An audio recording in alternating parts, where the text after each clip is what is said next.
Hi Gemini, welcome. And this is your reading. Be open-minded po, hindi po halos lahat makaresonate, kaya piliin niya na lamang. And thank you nga po pala sa mga nag-subscribe, lalo na sa mga bumabalik. Marami pong salamat. Give me the message for Gemini. Ano yung mensahe sa'yo? Give me the message for Gemini.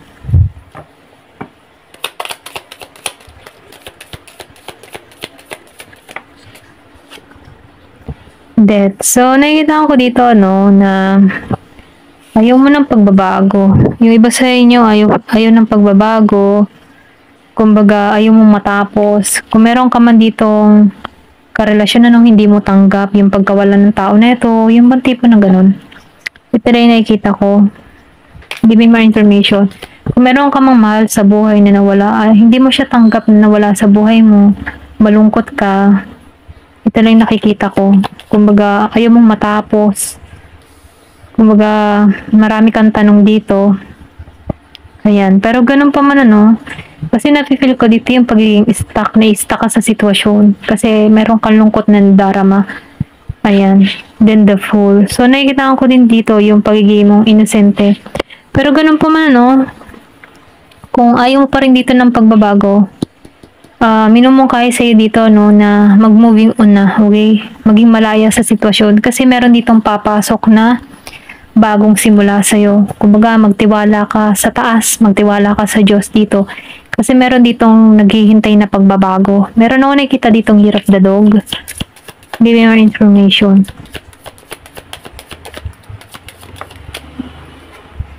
Then, Page of Coins. So, coins. Meron ditong immature. Or pwede rin sabihin, meron kang kadiling na tao na immature.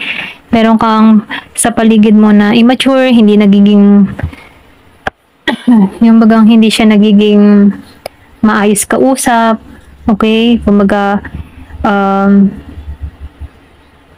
sinusunod niya lang yung kanyang sariling interest, ganun. Kahit na alam niyang hindi nakakabuti yan. Kahit alam niyang, halimbawa, may bisyo siya, nagbibigay ka ng payo dito pero hindi niya sinusunod, okay? Kumbaga, napaka-immature ng tao nito. May siya, gusto niya lang lagi ang tama, okay? Hindi siya natanggap ng opinion ng iba. Ito rin nakikita ko. Pwede rin sabihin, meron ditong tao na meron kang kinakasama dito na walang pinagbabago, okay? Ito rin nakikita ko, immature. So, ikaw, gusto mo lang dito ng, panibagong simula, okay? Give me more information. O panibagong buhay, ganyan. Gusto mo ng pagbabago. Yung iba sa inyo. So, nakikita ko dito, Knight of Swords. Meron ka ditong tao na controlling, makasarili, immature. Ayan. Ito lang yung mensahe, Pero ganun pa man, pwedeng na-stress ka na dito. Pwedeng may pangluloko tong ginagawa sa'yo dito, kasi nito sarili niya na lamang ang iniisip niya. Pag may pagkasadista, yung iba sa inyo, meron kang kadiling dito na may pagkasadista, siya lang okay? Gusto mo nang makawala dito, okay? Ito lang nakikita ko, pero hindi ka pa makaalis dito kasi meron ditong tao na controlling. Gusto niya control ka. Ay, ikaw yung inosente dito. Ito na feel ko. Napaka-inosente. Yan. Kumbaga, nadadala ka ng tao neto. Meron ditong Year of the Horse. The Hangman. So, nakikita ko dito, yung iba sa inyo nagsasacrifice. Ayan, meron kang sacrifice na ginagawa rito sa tao neto. Pero ganun pa man, minumungkahi sa'yo dito na isurrender mo na to. Or pwede rin sabihin, pakawalan mo na lamang ito. Kasi nakikita ko dito, masyado ka nang naapektuhan. Hindi halos lahat sa part na to, Kasi nakikita ko dito, meron ditong tao na nasasaktan, nagtitiis, naghihirap siya sa kanyang dinadanas. Pwedeng sa kapartner, or pwede rin sabihin sa mga katrabaho sa paligid, mga abusado sa kabaitan mo, sa pagiging inosente mo. Kumbaga, gusto mo dito ng bagong simula, or pwede rin sabihin, gusto mo ng bagong trabaho, okay? Nag-iisip ka dito.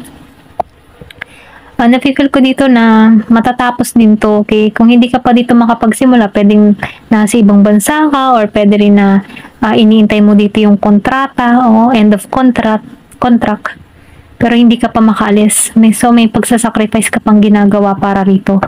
Give me more information. Three of Swords. So, nasasaktan ka nga. Okay? Meron ditong umiiyak. Meron ditong nagdurusa. Hindi halos lahat sa ano na to. Yung iba sa inyo ha.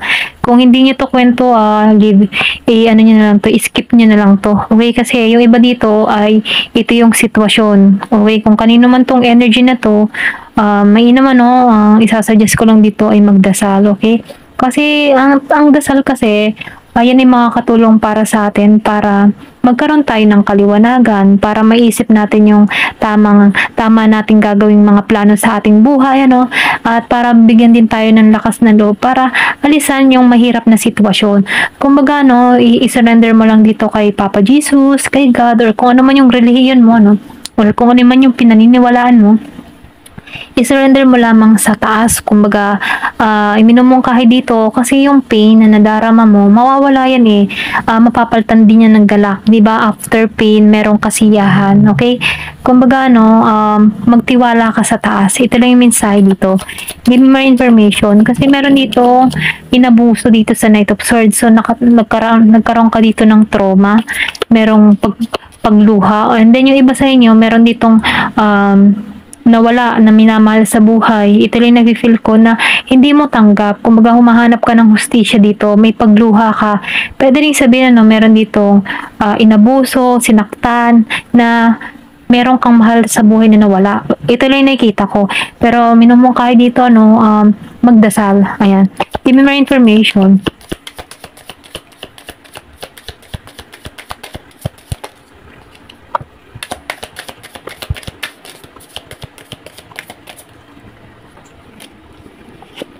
So, meron ditong The Emperor. So, nakikita ko dito na yung iba sa inyo, inabuso yung lakas. Kumbaga, nagkaroon ka dito ng, pwede rin sabihin yung bang tipo na wala kang lakas para ipaglaban yung sarili mo dito sa The Emperor Reverse.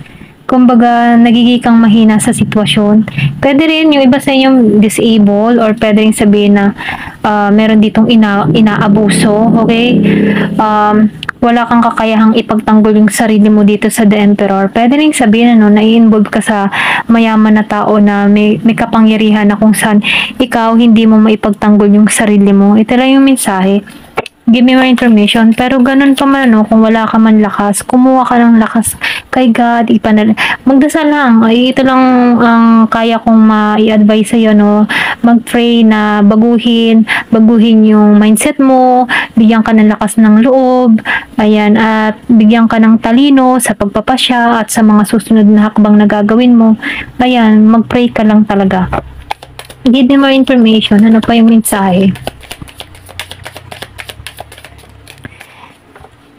Meron dito na Page of Swords. So, huwag kang mag-alala. Nakikitaan ko dito na magiging kang matalino sa sitwasyon. Magiging maayos din yung iyong kinakaharap na problema dito. And then, nakikitaan ko rin dito, meron ditong curious, or pwede rin sabihin na meron kang matutuklasan dito. Ito na yung mensahe sa'yo. Hindi halos lahat. Yung iba sa inyo, nakikitaan ko dito na magiging mautak. Meron kang malalaman, or pwede rin sabihin meron kang makinig, okay? Na kung saan meron kang malalaman sa yung tipo na magiging matalino sa sitwasyon, meron kang pwedeng maibulgar sa'yo, okay? Meron kang malaman, ma-reveal sa'yo, okay? Na kung saan ito yung magiging sandata mo, okay? Ito yung panghahawakan mo, kung ano man yung may i-reveal sa'yo dito. Ito lang nakikita ko. Pwede naghahanap ka ng ebidensya. Give me more information. Ano pa yung mensahe? Hindi halos lahat sa card na to. Ayan, tumalsik to. Five of coins. So, nakikita ko dito, yung iba sa inyo, nahihirapan, na-struggle talaga, lalo na sa pera. Ayan, pulos problema tong dumarating sa'yo ngayon, okay? Ito na yung nakikita ko. Pero huwag kang mag-alala, matatapos din itong mga problema na to. After na itong mga masasakit na pangyayari nito, meron dito, malalampasan mo to. Meron kang tatahakin na ibang direction, or pwede rin sabihin, may panibagong oportunidad na magbubukas sa'yo, na kung saan may tagumpay na naghihintay sa'yo. Masakit man itong mga experience na naranasan mo, pagsubok lang yan, pero malalampasan mo to sa bandang huli, kasi magiging kang matalino sa sitwasyon na to. Maalisan mo to, mapagtatagumpayan mo to. Meron ako nakikita ditong 5. Nine of coins. Ayan. Nakikita ko dito, no, magiging kang maayos, magiging maganda na yung pamumuhay mo dito. Kung ikaw man before, nasasaktan ka, pinagbuhatan ka, mapagtatagumpayan mo dito sa Ace of Wands. Meron ditong panibagong opportunity dito. And then, nakikita ko rin dito, kung ikaw man inahihirapan sa financial, matatapos na dito dahil lumabas ang 9 of coins. Kumbaga, no, magkakaroon ka dito ng panibagong pagkakakitaan na kung saan meron ditong financially stable na pagkukuhanan mo. Kumbaga, matatapos na yung problema mo. Pwede rin sabihin magkaroon ka dito ng panibagong offer, lalo na sa trabaho, na kung saan merong malaking income. Ito lang yung nakikita ko. Ayan, ito lang yung mensahe sa'yo. Hindi halos lahat sa part na to. Kaya piliin nyo na lamang kung hindi to para sa'yo. Ilib mo na lang. Ayan, tingnan pa natin dito sa card na to. Okay, kung ano pa yung mangyayari. Give me the message. Ano pa yung mensahe sa'yo?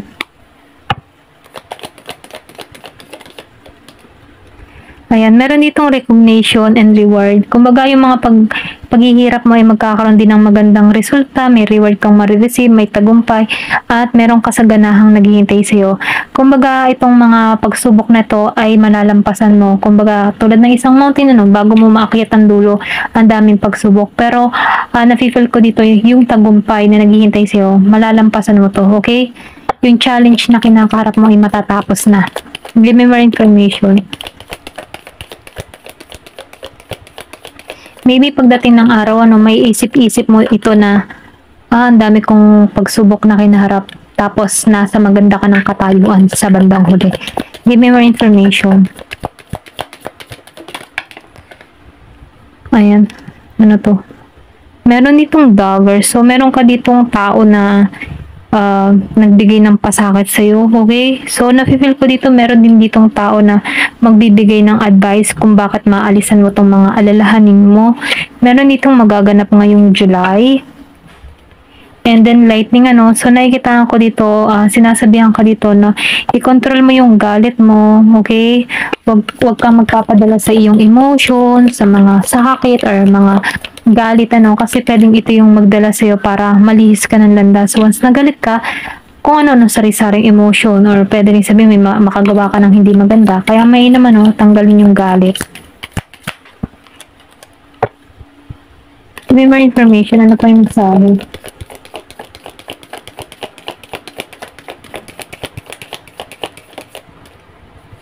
Meron ka ditong ring. So, yung iba sa inyo, nafe-feel ko dito na merong marriage, iba ikakasal dito, or pwede rin sabihin ito yung biyayang parating sa'yo. Meron ditong tao na magmamahal ng totoo. Kung before inabuso ka dito, meron ditong tao na magbibigay sa'yo ng pagpapahalaga. Bell o announcement, meron talagang ikakasal dito. Okay, give me more information. Meron ditong magandang parating sa'yo.